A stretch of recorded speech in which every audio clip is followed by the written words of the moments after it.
Venimos con violencia. Vienen niños con sed que necesitan agua.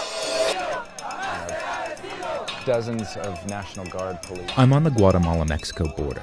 This bridge is the main crossing for migrant caravans on their way to the United States.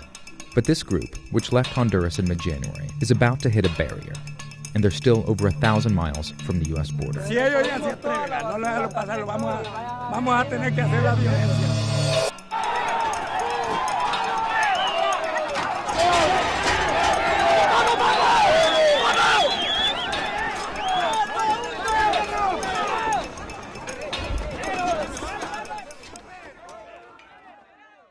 Mexico shouldn't allow millions of people to try and enter our country. Last year, President Trump threatened Mexico with import tariffs if the country didn't seal its border with Guatemala.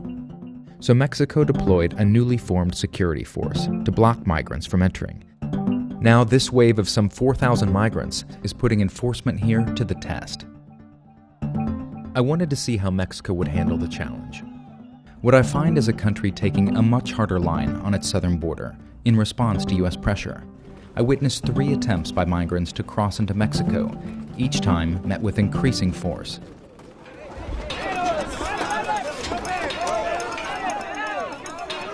This attempt ends with Mexican authorities letting small groups through to register with migration.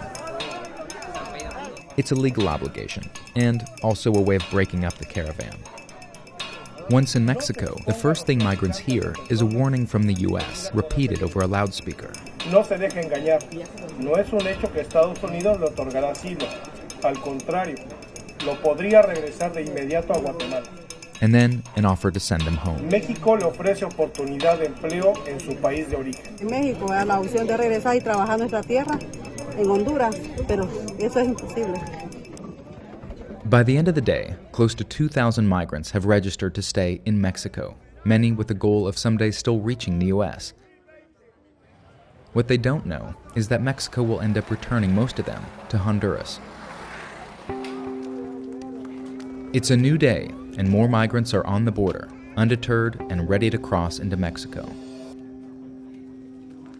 Venimos a pedirle al señor presidente de la República de México. This time, a few petition Mexican authorities on behalf of the group, appealing for compassion to let them continue the caravan. Con el permiso de movilizarnos libremente por tierras mexicanas. But Mexico doesn't budge. So the group turns to Plan B.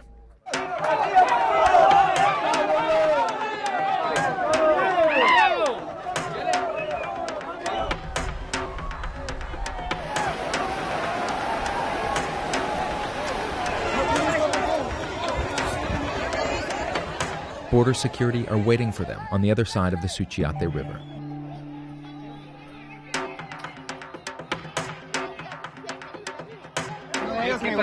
Ellos me lesionaron y yo iba cruzando allá, me golpearon, uno de ellos me golpeó así.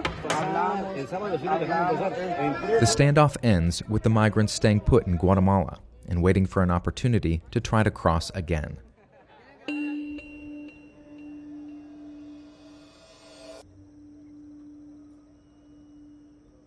A few days later, with border security nowhere in sight, hundreds of migrants managed to get through by crossing the river at a different spot, only to be met by dozens of troops who were waiting for them several miles down the road.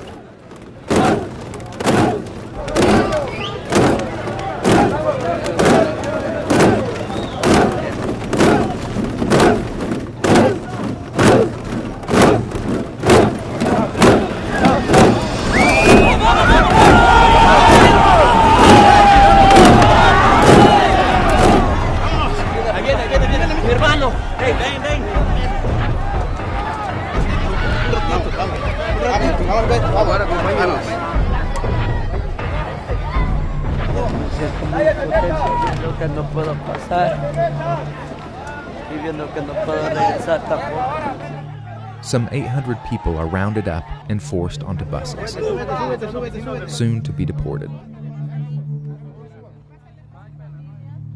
In the face of pressure from all sides, Mexico stopped this group from reaching the U.S. border, giving the Trump administration exactly what it wants: